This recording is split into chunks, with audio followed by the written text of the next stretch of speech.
Hello বন্ধুরা, দেখো এখানে কেটে নিয়েছি আলু, পেঁয়াজ, আদা, রসুন। করে নেব মশলা। বলো তো কিসের মশলা? করব চিকেন।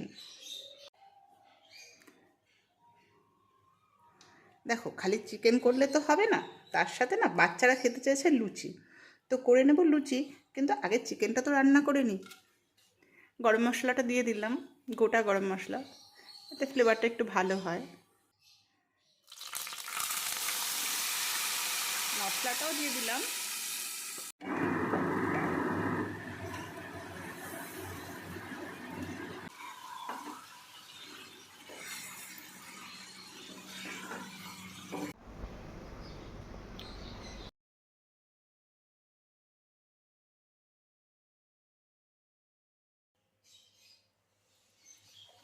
লুচিও কিন্তু প্রায় হয়ে গেছে রেডি।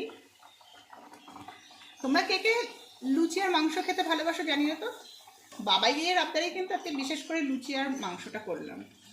তো আমরা তো খুব ভালো খাই, সবাই ভালো খাই। তোমরা কে কে ভালো খাও সেটাও জানিও। তো খাবার তো রেডি হয়ে গেছে, এবার বাচ্চাদের দিয়ে দিই। সাথে দিয়ে দিয়েছি একটু স্যালাড আর একটু আচার।